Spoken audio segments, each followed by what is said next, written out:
help with my dad has given me the energy, the headspace, and the time to make my dreams come true. A chance to start again with knowledge, support, and people in your corner. Are you looking for that kind of help? It's okay. Learn more about Leah's story at janesnosothy.ca. Did you have fun?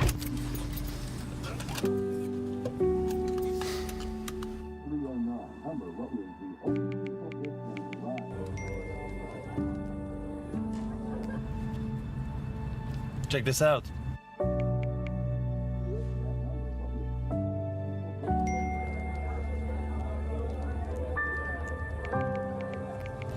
It's nice, right?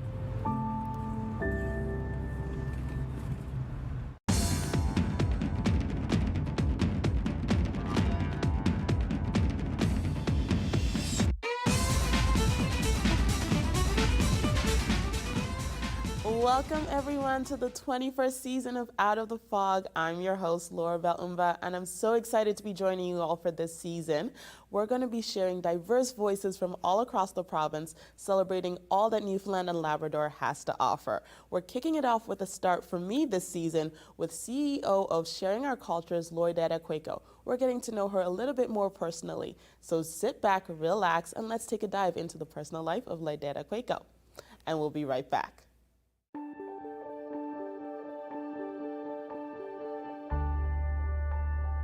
You're watching Rogers TV St. John's. We're here at the Rooms finishing our second season of Sharing Our Cultures.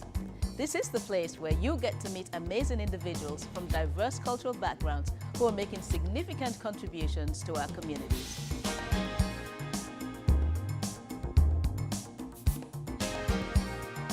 Join us for Sharing Our Cultures on Rogers TV Channel 9.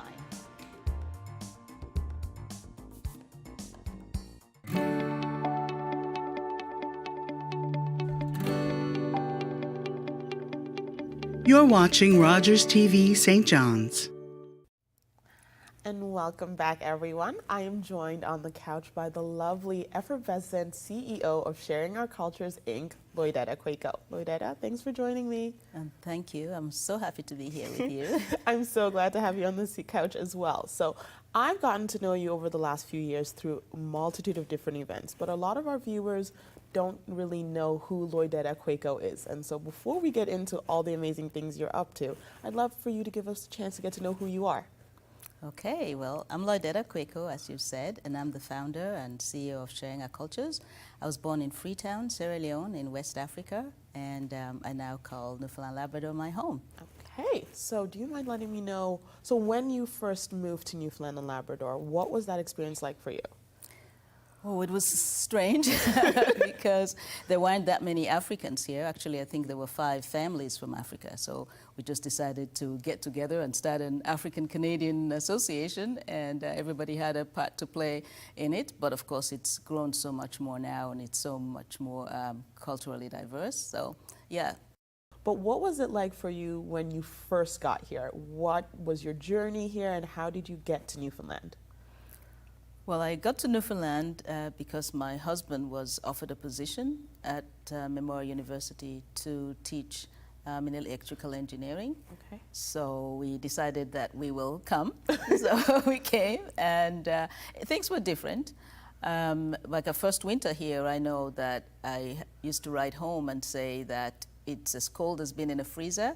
So I can imagine my parents reading this letter to the neighbors and saying, oh no, my daughter is living in a freezer, and just the amazement, the look on their faces that, oh, why would you want to live a 30, 35 degree temperature to go and live in a freezer? So we had to get used to it. I'm always cold. I've always been cold since day one when I went through the winter months, and always the electric blanket and the hot water and the heating pad. The full thing. A full thing, yes, Okay. I have to have that. So my husband actually has really enjoyed teaching here because he loves teaching, and he loves working with students and seeing them being accomplished and learn and improve. So we've had a really good time. When we first arrived, we didn't know anyone, obviously. And so my husband went off to university, then to teach, and I was home because I was looking for work. And I didn't find work right away, and I could remember being a little frustrated about that, but I was fine because I realized that John was working and we could sort of have a comfortable life, but I still wanted to do something. So you mentioned when you first arrived, there were very few other Africans living in Newfoundland, Labrador. How did you and John decide that this was still going to be where you were going to grow your family, knowing that you were going to have kids and raise them here, knowing that they would be in the minority? What was that like for you? Well, at first we didn't think a lot about it. We missed a lot of our friends because we had lived in Toronto, and we missed the diversity that wasn't here. And I could remember any time we had to go away, the few people who were here will take down the list of things, the foods they needed to buy, and hair products and skin products. I would always go with an empty suitcase, and then I'll buy everything they need and come back. And so that sort of adjustment was a little bit difficult because we didn't have. I could remember going to one of the supermarkets and saying, could you bring us some plantains, or some okra? Oh. And they said, well, you have to guarantee us that you can sell 24 boxes. I was like, 24 boxes, there's only 5 of us. We can't do that. But things have changed now over the years. Of course, there are stores where you can go in and buy some of these local, and some of the local supermarkets are bringing in food stuff, even though it's expensive. And I know sometimes when I'm by the cashier and she kind of weighs the okra and she kind of looks at me and I says, it's worth it. Yeah, I can completely agree with you. Yes, every bit of it is worth it, yeah. So you've made this place home, and in making it home, you started something that a lot of people are now getting a chance to experience called Sharing Our Cultures, Inc. Now, how did that begin? Well, where do I start? Well, I'll give you the brief explanation. I wanted to find out how students from diverse cultural backgrounds were experiencing school. So I conducted a study on the psychosocial needs of immigrant and refugee school children. So I interviewed students from grades 4 to 12, their parents, teachers, and administrators. And I found out that during the interviews with the children and their parents, they mentioned that they experienced unwanted social isolation in school because, well, if they were in school and they couldn't speak English, then they didn't have an opportunity to interact, or if they're only learning English. And sometimes, too, particularly in the junior high and high school settings, they don't always have the opportunity to make friends. Because as you know, when children start school here, they kind of have a group of friends and they go from one grade to the next, right on up. And when new students come, they find it sometimes difficult to break, particularly in the for teenagers, to break into those groups. And they also mentioned to me that they experienced racism and discrimination, and children said things to them, like one of them said, I don't think they like us, I think they hate us, I don't think they want us here. So it was really sad to hear that. So I decided to release the findings of the study. I decided on March 21 at that time. It was, because that's the International Day for the Elimination of Racial Discrimination, to draw attention to some of the experiences of racism that these students had. And after the presentation, I asked some local students if they will come and meet with these new students who were the study participants and find ways in which they could help them integrate into the school system, like learn how the culture works and make friends. And so they decided that they wanted to have a drama production to demonstrate the experiences and some of the feelings that students had. So we put together a drama script, and we had to meet, well, I told them we'll meet once a month, and then they wanted to meet twice a month. Then they wanted to meet every week. Then they wanted to meet a couple times a week. So I realized that there was a need, that these young people wanted that social interaction, which they weren't getting because they were socially isolated for most of the time in the school. And following that, we had invited some teachers to come in with their students, and they did the performance at the LSPU hall. They took a bow and they went backstage. And when we asked the teachers to evaluate the event, and they said, well, we would like our students to interact with your students. So then we decided that we would have the format that's almost like a trade show format that we have now that has been running for the past 23 years. Oh my goodness. And thus Sharing Our Cultures was born 23 years ago. Right. So that's amazing. So now what is going on for Sharing Our Cultures now? What does the program look like? Oh, well, it has grown. It has grown a lot. As I said, we're now at the rooms, and we offer this program every year to the public So now it has grown to 4 days. So in 2023, it'll be from the 19th of March to the 22nd of March. So on the first day, which is usually a Sunday, it's open to the public, free of charge. And then we bring in grade 6 students, about 800 grade 6 students over the 3 days from the 20th to the 22nd. So that part of it has grown. Also, we've had more of the cultures represented now. So back then we only had a few, but now we probably have about almost 30 different cultural, different countries that are represented. So we it has grown that way as well. And also we have expanded outside of St. John's. So when we started, we were only in St. John's, but we're now in Gander, Grand Falls, Windsor, Corner Brook, Happy Valley, Goose Bay, and last year was in Lab City, Labrador West. So we're hoping that China cultures will be in every school in the province someday. Goodness. Okay, so right now, so when a student says, hey, Mom and Dad, I'm part of sharing our cultures, what can parents expect to see their child doing? All right. Well, first of all, the children will have opportunities for volunteering. So in some schools, I think when they're in grade 10, they need to have volunteer hours for their career course. But in addition to that, they get to learn skills because the students have to research about their culture. So every year we choose a theme. And the theme for this year is One World, Many Stories, Sharing Our Way of Life. Okay. So students have to research information about their way of life, about their culture. Then they have to put that together. They have to write it up, we need texts and some photos. So they have to learn how to search online, how to reference their authors that they use. And then they have to learn public speaking skills. Okay. So in addition to the regular meetings, so we start off with an information session to see who's interested. We have a little video. We show them this is what China culture is about. And then they register, and we get the parental consent forms, because that's really important for parents to know that, yes, I'm giving consent for my child to participate and for you to take my child to the rooms. And once we have that, we have a workshop that comes up, it's often like a brainstorming workshop. We do that in collaboration with Memorial University's Internationalization Office, because they have international students who come in and volunteer as facilitators for small cultural groups. And we found that that was very helpful because the high school students can then look at some of the international students and say, well, you are now at university. I'm learning English. You had to learn English too. You had to navigate a new culture, and I'm doing the same. So we find that the international students are sort of mentors and role models for high school students and getting them to think about post-secondary education. And so we have 4 of those workshops planned. So it's a brainstorming, it's a hands-on putting together your work, and then the final one is like a dress rehearsal. Okay. This is how I'm going to present my information and my activities that I'm demonstrating to the public and to the grade 6 students who come to the event. Okay.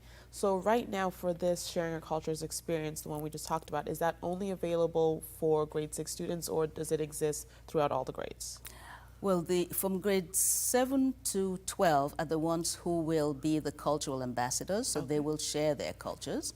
And then grade 6, now in the smaller areas, in say Corner Brook or Gander, it will be sort of grades 4 to 6. So there'll be elementary students who will come in and interact with the high school students. Okay. Because in grade 6, we prior to when we first started, 20 years ago, we sort of asked all the students to come, but then we realized we were turning down too many schools. So then I went through all the curriculum outcomes and found out that in social studies, the grade 6 students are exploring world cultures. Okay. So I felt that fitted more into the Sharing Our Cultures program. So we've offered it to grade 6, but in some parts of the province, we have multi-grades in one classroom. So they may have 5 and 6 or 4, 5, and 6 in the same classroom. So they all come along. Okay, that's amazing. All right, so what is going on in Sharing Our Cultures today?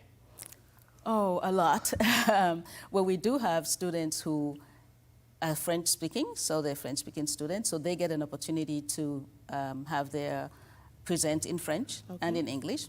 And then we recruit tour guides. So tour guides are high school students who are in the French immersion program, late French immersion, or the core French program, or in the French schools. And what the tour guides do is that they go around with a small group of grade 6 students. So if we have 200 a session, then we break them up into smaller groups, 6 to 8, and then each group would have a tour guide. Okay. So the role of the bilingual tour guide is if the students go to a presenter who is speaking French, then the tour guide will summarize the information for the grade 6 students if they're only participating in English. Okay. But in some schools, their teachers want them to participate in French. So the tour guide will go to a presenter. If that presenter is in French, then that's fine. The students could learn. But if that presenter is presenting in English, then the bilingual tour guide will then translate, just summarize it. And each grade 6 student has a passport. Okay. So they have a little passport, so they come in and they go from one country to the next. And then they write information about it. And then they have an opportunity to take their passport back to classroom and have some conversations around that. So we're basically creating little world travelers through the Sharing Our Cultures right. experience. Yes, we are. And that's fantastic. So this French and English exchange program, what is that one called specifically? Well, we do have a cultural context, which is an online resource for French-speaking students and teachers from kindergarten to grade 12. And these students do present their cultures in French, but also we have that videotaped. Okay. And in addition to that, we create quizzes based on their presentation, as well as activities for them to do. So that's from kindergarten to grade 12. That's so fantastic. So I know there's so much more going on in Sharing Our Cultures, and I can't wait to deep dive into a little bit more about it. But we're just going to take a quick second, and we'll be right back, everybody. It all started when I racked up some serious debt. Interest payments were going up, creditors were calling. Janes and Noseworthy came up with a plan. Knowing that the phone was going to stop ringing and that I was not in this alone was a huge relief. Bankruptcy or a consumer proposal or whatever help you get is not the end. It's just the beginning. A chance to start again with knowledge and support and people in your corner. Are you ready? Get out of debt. It's okay. Learn more about Leah's story at janesnoseworthy.ca. Sometimes it's hard to say goodbye to an old friend. But when you're saying farewell to your vehicle, Kidney Car makes it fast and easy. Just call or visit our website. We'll take any vehicle in any condition and give you a tax receipt for a minimum of $300. No headaches and no towing charges. It's the one-stop solution for getting rid of your unwanted vehicle in just a few short minutes. When your vehicles reach the end of the road, call us toll-free or visit kidneycar.ca.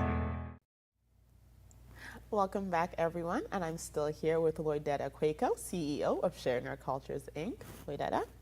So we can't talk about diversity without talking about racism, and I know Sharing Our Cultures has a project which deals with the two. Could you tell me a little bit more about it? Yes, I'd love to tell you a bit more about it. So it's called Imagine Space. So Imagine Space is a project we started, we designed and developed, which we're implementing now, because we realized that a lot of the high school youth usually experience racism or discrimination or systemic barriers, but they don't always have someone or a place where they can talk about it. And we know that when racist incidents occur in the city or in the province, the media will broadcast information about it and will bring up a few people to talk about it, but then after that, nobody talks about it, but we know that it goes on. So we'd like to see a change in that. So this particular project provides high school youth and graduates, recent graduates, to talk about their experiences. And we're hoping to share those experiences in a documentary, which we're planning to screen on March 19th at the Rooms for our opening session, and then on March 21, which is the International Day for the Elimination of Racial Discrimination, because we really want the whole community, we want the whole province to come together to make change, because it's not okay for people to be racist or to have racial slurs, and we know what happened to teenage girls that were assaulted outside their workplace, and then there was graffiti that was written with terrible racial slurs out in the Manuel's River Trail. And it seems like some people feel that they can get away with it, but I think that as a community, if we all come together against it, we know this is a beautiful province. It's well known for its friendliness and its resourcefulness and it helping and supporting everyone. But what if it would be known as a province that no racism exists? That would even be great, because people will be able to come here and stay here and live here and not have to live with that. So we've realized that since we've started the project, a number of both parents and students who've experienced racism have come together in a support group, because we didn't think at first that the parents would be involved, but we realized that the parents also don't usually have anywhere to go or someone to talk with. And also when the students share their stories, the parents are able to corroborate that, and together we are working to support them, because it does have an impact, and it does have a traumatic impact on young people, because some of their experiences, they couldn't even go to school because of that. They were being teased so much and bullied, and the bullying was racially motivated because of the words they would say, you know, call them the N-words, tell them their food smells, or they themselves smell like. So they've gone through so much already, so we feel that if we can have this documentary, we're hoping to show it throughout all of the schools, we're hoping to have it on our website and on our YouTube channel, and we're hoping that teachers will use it as a resource, community organizations will use it, because we all have to work together to bring change, and that's what this is all about. That's really fantastic, and I'm glad that something like this is being done to kind of show both ends of what diversity looks like and some of the negatives that happen when we're trying to incorporate diversity into our world. Now, I can't say I haven't been staring at the lovely purse that you have beside you. Do you mind letting me know what is going on with this purse? Oh, this is my favorite. This is the prototype of the bags that youth are making. Okay. So we found out a couple of years ago that a number of high school youth were not getting summer jobs. Actually, we started a rug hooking class for the summer, and they kept coming, and they were saying that all their friends had jobs and they didn't have. But then we realized that they didn't have any Canadian work experience, and they didn't have employability skills. So we decided to start a program last year that will, the students will come in, they would learn various skills, money management, banking, internet safety, computer usage, and then we taught them how to sew. Okay. Yes, so when they start for the first time, they learn how to just sew straight lines, so they make scrunchies and masks and keychains, and then they move over to making bags. So it's called Impactful Gifts, and our tagline is impacting hearts and changing lives, because that's what we're doing. And that's our logo. Awesome. And so we'll have that on all of our bags. At the moment, we are in pop-up markets, so the students, most of them are learning English, so they get an opportunity to sell the bags, but also to interact with the community, to practice their language skills. They learn how to use the cash register. So when they've got all those skills, they could go out then and I was going to say out into the world, but they can go out there and apply for positions where they can use those skills, and they would be able to get work as well. So we pay them, and so the money we make from all the products we sell go towards paying the students, and then it goes to buying the supplies as well. So that's Impactful Gifts. And I should say that the funding for the startup funds for Impactful Gifts, because we had to buy the sewing machines. We have 10 sewing machines. We have 20 high school youth employed right now. And so they worked throughout the summer, and then they come a couple of days in of the week when school starts. And it has been funded by the Immigration, Population Growth and Skills. And they gave us the startup funds to be able to get the Impactful Gifts program going. And I should have mentioned that the project that we did with Imagine Space, we're doing with the documentary we're working on, that's with some funding from the federal government. And with assistance from Fortis Inc., we also have the multicultural classroom activities, because we realize that when the grade 6 students or the elementary students come into the event for sharing our cultures, there's a lot of lights and colors and sounds and everything's going on. And we didn't feel that we're getting the deeper learning about culture and diversity and accepting difference. So we decided, we designed the multicultural classroom activities. When we go into the classroom, we can do that virtually or in person, and we get an opportunity to interact with the students. There are 4 sessions, culture and environment, and they learn how your environment influences your culture. So if someone is different, it's not because they are less than or they're not as good as, but it's because the environment has affected and influenced their culture. And we have culture and their expressions. We have culture and human rights. So we go through the United Nations Conventions on the Rights of a Child, and we also tell them they have responsibilities, whether it's picking up litter or making sure that newcomers in their schools feel welcome and are included in their groups. And then the final one is culture and their contributions. So they learn about individuals who've contributed significantly to the province and the country, and then they also learn how they can be contributors to their province. So we're really excited about that, and that we've got all the partners that work with us to make sure that our programs are developed and implemented and successful. and it contributes towards the economic growth of our province as well. It's been an absolute pleasure getting to sit and talk to you.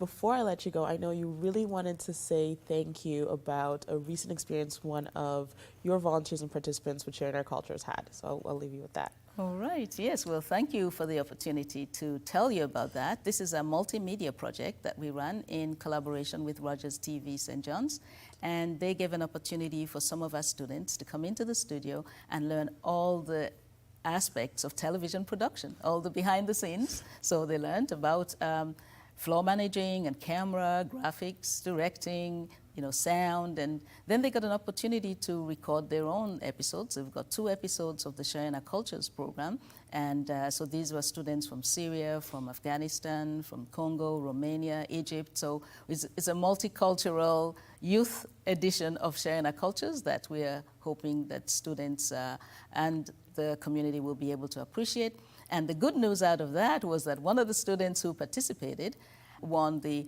Rogers Sports and Media Experience and off to Toronto to be able to get an opportunity to experience what it is like broadcasting within Rogers TV there. So we are really excited about that. And all the students who participated in the television production here had opportunities to volunteer with Rogers TV St. John's at the regatta. So they're going places, and so we're really excited about that, yes. It's been an absolute pleasure getting to sit and talk to you today and learning a little bit more about who you are as a person and about all the great things in Sharing Our Cultures. Thank you so much for joining me. It was my pleasure. Thank you. And we'll be right back, everybody. If you have a comment about this program, we'd love to hear it. Email or call us or send us your feedback through social media.